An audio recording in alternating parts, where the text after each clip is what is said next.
E aí, meus amigos? Então, Existe uma alta correlação entre número de parentes e de amigos íntimos e doença mental.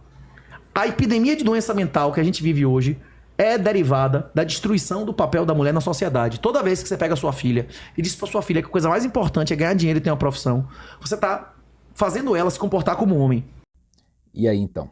Será mesmo que na nossa sociedade, de uma forma geral, será mesmo que a mulher na sociedade, quando ela é instruída a definitivamente que é mais importante a parte profissional dela do que qualquer outra coisa, isso impede de que a sociedade possa avançar, ou isso impede que pessoas, famílias possam ser geradas?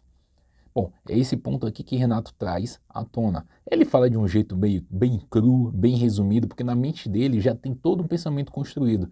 Mas vamos destrinchar o que ele está falando aqui. Vamos ver de novo. Existe uma alta correlação entre número de parentes e de amigos íntimos e doença mental. A epidemia de doença mental que a gente vive hoje é derivada da destruição do papel da mulher na sociedade. Toda vez que você pega a sua filha e diz pra sua filha que a coisa mais importante é ganhar dinheiro e ter uma profissão, você tá fazendo ela se comportar como um homem. As ratas que se comportam como machos não voltam a cruzar. E se elas cruzarem, não vão cuidar dos filhos. Essa é a conclusão do experimento do universo 25. As pessoas hoje estão sendo colocadas em um nível de estresse absurdo e isso destrói a capacidade dela de ter laços cada vez. O número de amigos íntimos cai a metade a cada 10 anos, bicho. Bom, e o que ele está falando aqui, de novo? Não é errado a mulher trabalhar, estudar. Não, não é de forma alguma. Onde é o pecado nisso? Há pecado nisso? Tem algum lugar da Bíblia dizendo que se uma mulher for instruída ou algo do tipo vai ser pecado? Não, não tem nada falando sobre isso. Mas quando nós trazemos para a prática e vemos outras orientações de Deus na Bíblia, como Renato mesmo traz muitas vezes, ao homem, Deus colocou o fardo, colocou o castigo do suor do trabalho, do suor do seu rosto, é que comerás. Ele está falando o quê? Que é o homem que vai trabalhar, que é o homem que vai sustentar, que é o homem que vai se esforçar. E da mulher ele coloca a questão da dor e do parto e tudo mais. E não foi a mulher que foi escolhida por Deus para poder gerar. Na Bíblia não se descreve em muitos momentos a mulher virtuosa e tudo mais, sobre a mulher que cuida da família, que é o alicerce da família. E ao mesmo tempo não é falado do homem que é o corajoso, que protege a família, que dá vida por si e que trabalha para sustentar. Pela visão bíblica, nós podemos ter uma ideia do que seria a família ideal. Óbvio que nem todos conseguem seguir isso. Então, estudar, a mulher trabalhar, é errado? Não, não é errado. Mas olhe bem o que Renato falou, o que ele disse. Quando isso é dito à mulher que o principal objetivo da vida dela é estudar e trabalhar. Porque quando se torna estudar e trabalhar, qualquer outra coisa vai ficar para depois. Mas a mulher tem um período na sua natureza, na sua biologia, para poder gerar família. E depois que passa desse período, ela não tem mais como fazer isso, diferente do homem. Então, tem pontos aqui a serem trazidos que quando nós vamos para a prática e vamos para o detalhe da coisa, a gente consegue perceber do que ele está falando. Vamos ver mais aqui o que ele fala. A cara é metade. A pessoa viver numa cidade dessa aqui, os romanos há 2000 anos atrás já registravam amplamente que o cara morar na cidade, cara, é fecundidade, porra. As sociedades estão cada vez mais ou menos urbanas. Cada vez Pois mais, é, né? a fecundidade do Brasil, a menor das Américas, a gente só perde, a segunda menor só perde pro Canadá. Hoje o país mais velho das Américas é Cuba. Esse é o caminho do Brasil. Mas esse estresse aí, você fala que vem é um estresse o quê? É uma pressão econômica, uma pressão social? Tudo. Bom, um ponto aqui que ele trouxe sobre a sociedade, as pessoas vivendo numa cidade grande, nos centros, grandes centros populacionais, essas pessoas acabam perdendo contato com outras pessoas, começam a ter uma vida mais solitária. Bom, isso faz sentido quando a gente para pensar, por exemplo, grandes capitais, São Paulo, Rio de Janeiro, outros locais.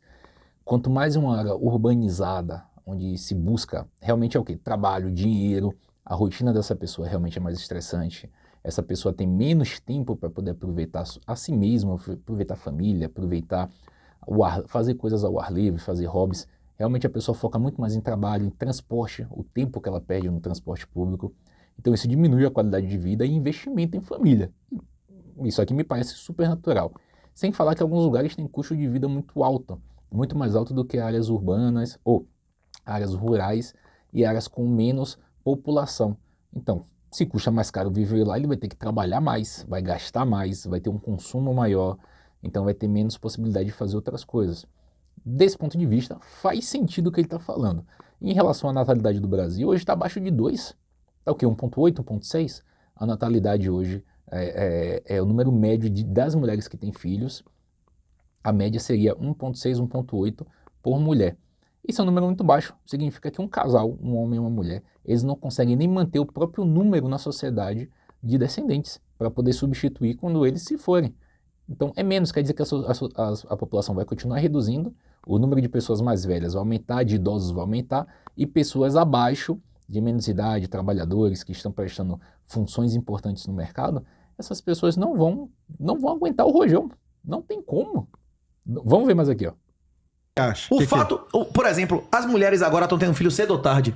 Cada vez mais tarde, né? Em 71, eu tive uma conversa com o Miguel Milhão, um magnata milionário lá de Portugal. O cara falou assim, as pessoas viviam muito melhor hoje do que em 71. Eu digo, Miguel, magnata, a maioria das famílias em 71 era de bastardos ou era família estruturada? Hoje em dia, a maioria das famílias tem pai e mãe dentro de casa ou é de bastardos e alienação parental? Hein? O senhor preferia ter o dobro do dinheiro ou pai e mãe dentro de uma família estruturada? Você preferia ter o dobro do dinheiro e ser criado por uma mãe puta e não conhecer seu pai?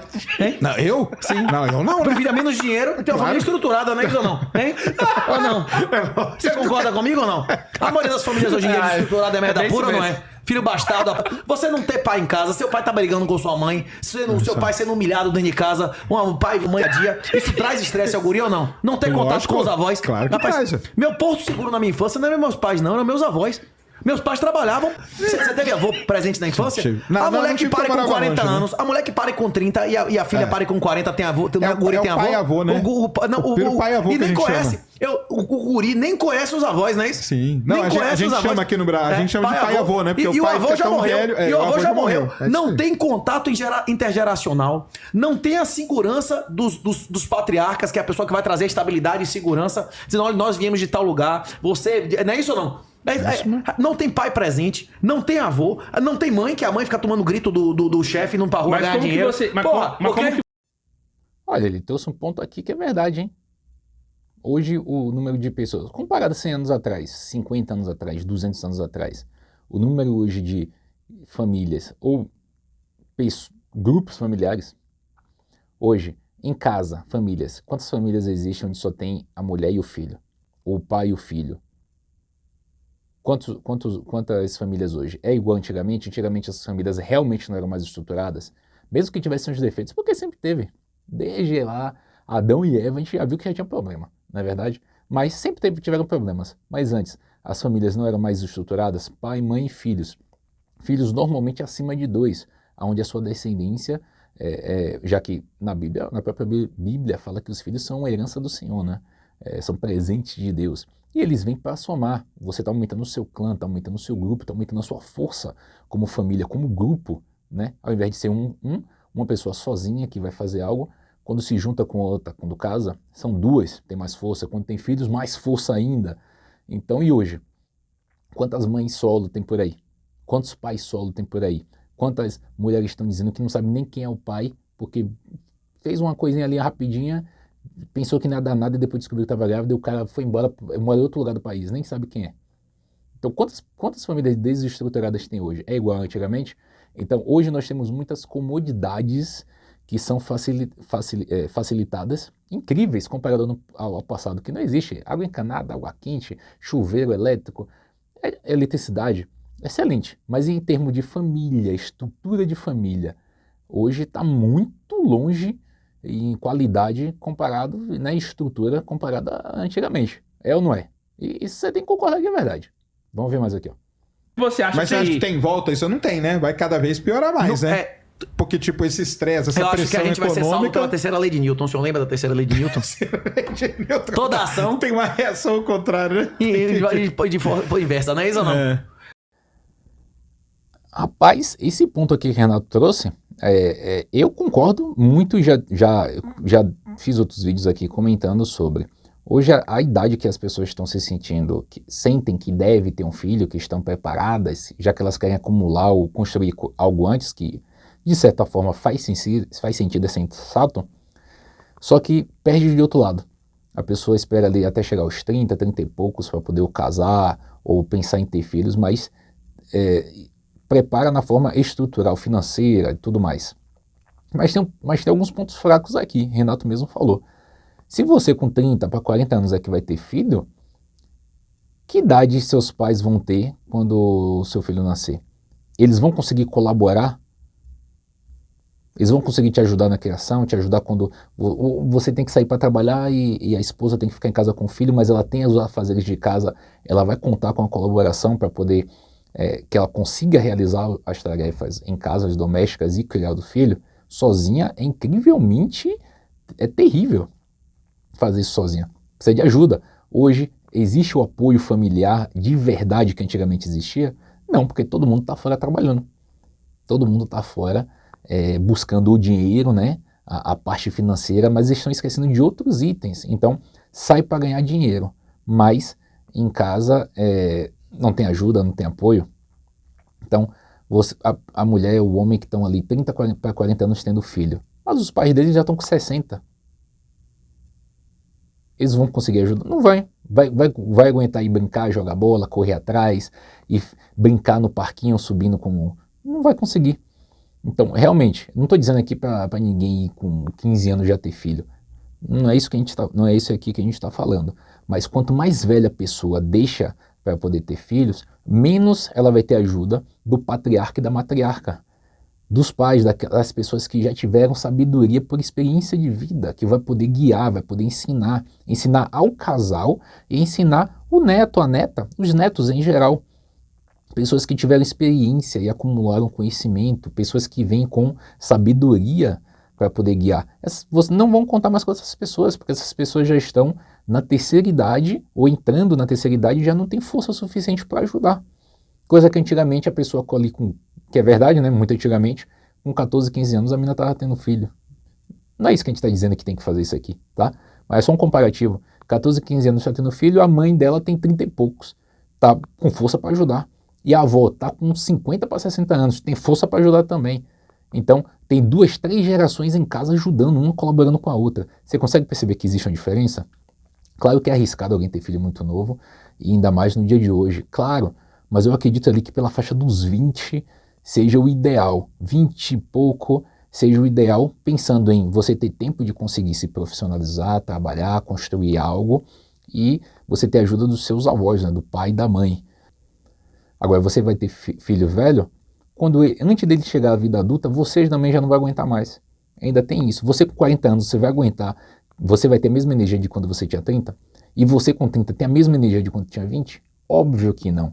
Então, tem muitos itens aqui para se considerar, mas as pessoas só pensam no agora, realmente mais no hoje, e não pensam, e daqui 5, 10 anos, como é que a situação vai estar? As pessoas realmente não pensam sobre isso, né? E o que o Renato aqui falou sobre a ação e reação, né, que é o que pode ser que aconteça, tem uma forma de mudar isso. Realmente, hoje, muitas pessoas estão vendo o caminho que está tomando, né? Principalmente com a cultura woke,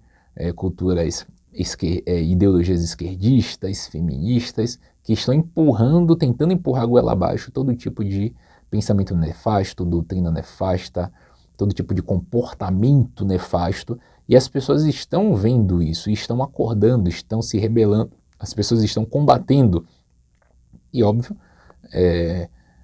eu acredito que isso vai ter um enfrentamento sim, vão ter boas pessoas, enfrentando os maus costumes. Não sei se vão ser maioria, não sei, mas que tem sim, certo? Mas que o mundo jaz do maligno, que o mundo já está entregue nas mãos de Satanás, isso a gente sabe. Então a gente também não pode esperar que o mundo vire uma maravilha, que esteja cheio de moralidade, que esteja cheio de virtude, porque nesse mundo não é a coisa que vai acontecer, só em algumas exceções.